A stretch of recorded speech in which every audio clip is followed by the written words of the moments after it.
Well, hello and welcome to episode 1 of Blueberry Bohemian. My name is Wanda Murray. I've never done this before, but I see other people doing podcasts, so I thought I would start one. I say a lot. I'll try to keep that under control. I live in Alberta, Canada, and I work as a flight attendant, and as you might notice right now, I'm in a hotel room. I just finished my day and just arrived at the hotel. So I do a lot of knitting and sewing, and I just recently bought myself a spinning wheel and I plan to learn how to spin.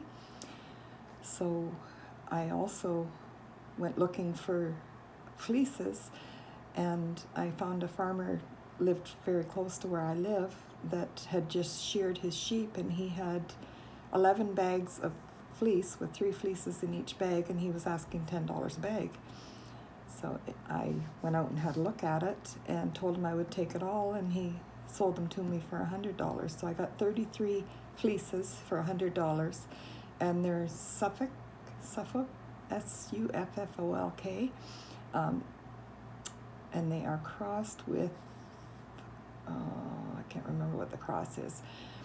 They're very dirty and have a lot of vegetable matter in them, but I've processed 3 of them already and they wash up beautifully. I've processed 2 white ones and one, he called it black, but it's mostly gray and brown with some black, but it's beautiful soft fleece, and it washed up beautiful. So I'm ready to start learning how to spin on my new spinning wheel. I bought a Spinolution King Bee, and it just arrived about 4 days ago. So I sat and spent one evening just learning how to treadle it.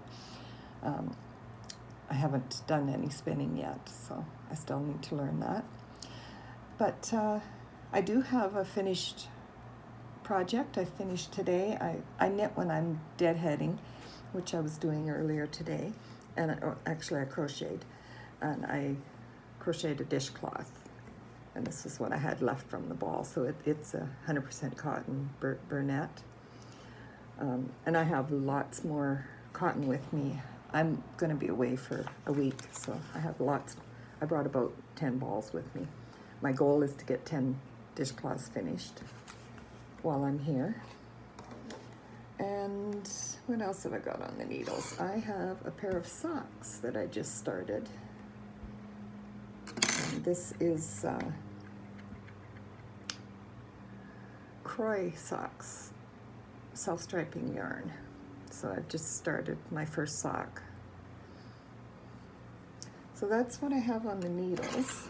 I did bring some more Crochet socks wool with me so that I can start another pair if I happen to finish this one.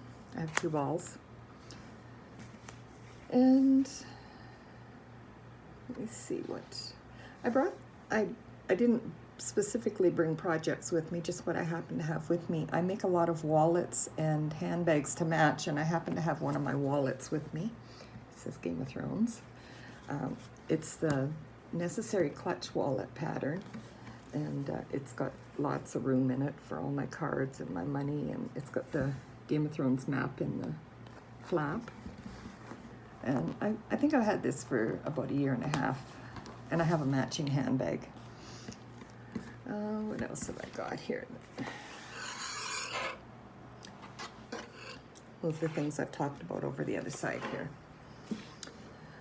I make these little bags. I carry them in my flight bag. They're just made out of scraps, but they're zippered. And I call them my everything pouch because I use them for everything. This one has things I need on the plane when I'm working, my hand lotion and lip balm and that kind of thing. I have another one that I carry my tooth care in, and they're just made from scraps. This one happens to be scraps from a laurel birch and some quilts that I made. I also quilt. This one is scraps from is it the right way up? Yeah. Scraps from a wallet and handbag that I made. And this one's got my medication in it. So I have a few more in my flight bag that I use. Let me see what I've also brought this book with me to study, the Twisted Sister Sock Workbook. I've had it for quite a few years, but I kind of forgot what, everything that's in it. And it's not specifically a pattern book. It's got more technique, and it's got information in the front, like color and dyeing. And it's got a bit of color theory in it. And it's written by the Twisted Sisters. I'm not sure where they live. Portland, Oregon is one of the names. Yeah, it looks like most of them are from Oregon. Like I said, I've had this for a few years, and so it's got information about dyeing, dyeing roving to spin, and then it has a lot of technique in it, different techniques for toes and heels, and let me see what else it's got. It's got some spinning information, but it's not specifically patterns.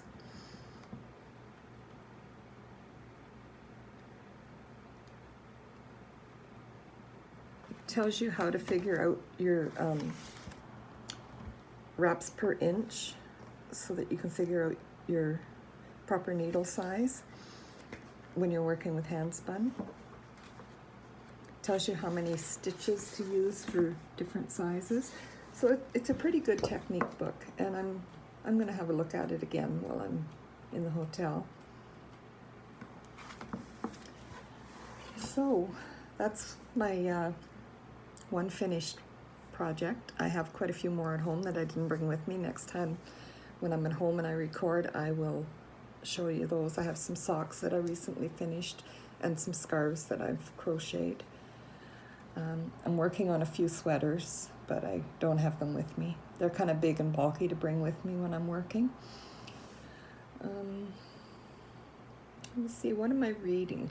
I listen to a lot of audiobooks when I'm deadheading for work. I sit there and knit or crochet and listen to audiobooks, and when I'm at home sewing, I listen to audiobooks. If I'm sitting crocheting or knitting at home, I usually watch YouTube videos. But right now I'm listening to The Girl Who Wrote in Silk. And I'm sorry, I'm recording on my phone, so I can't look it up on my phone who wrote it, but I just started listening to it today, and it's quite interesting so far. I'm enjoying it. I don't know how much more I'll get to listen to it this week, but it's a good read, or a good listen. So, like I said, I'm going to teach myself how to spin, and I have done quite a bit of dyeing. If you've seen the other videos on my YouTube channel, I do upcycling of garments, and I do quite a bit of over dyeing and dyeing of garments that I've made. And so I've got quite a bit of experience with dyeing, and I'm going to start dyeing some yarns specifically for socks to start with. So once I get doing that, I'll show you some of my creations. And other than that, like I said, I live in Alberta.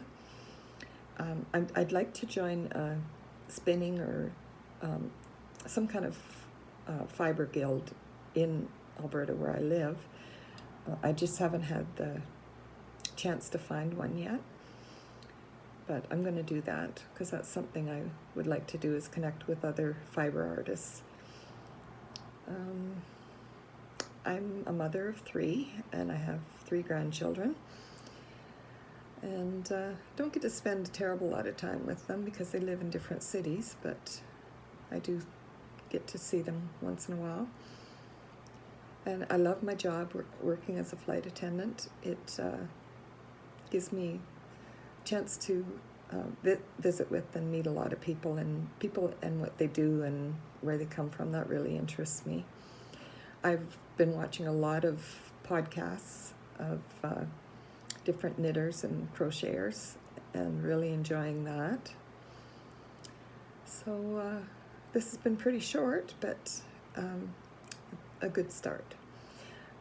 I will, next time I record, maybe show you some of my sewing projects. One thing I do want to make in the next little while is some project bags. I make a lot of handbags and wallets, but I don't have any specific project bags. So I want to make myself some. Oh, I also have an Etsy store where I sell my upcycled garments and my wallets and handbags. There's none in my Etsy store right now, but my company is called Blueberry Bohemian, so you'll find that on Etsy. I also have a Facebook page, Blueberry Bohemian, and you'll find me on Instagram as Wanda Murray, and there's a link to my Blueberry Bohemian Etsy shop on Instagram. I haven't been posting a lot on Instagram lately, but I'm going to get started again.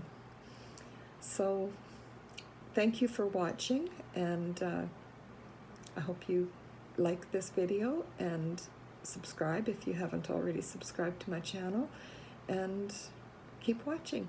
And thank you very much, and have a great Canada Day if you're in Canada, and a great weekend if you're in the US, or anywhere that you are in the world. And thanks for watching. Have a great day. Bye.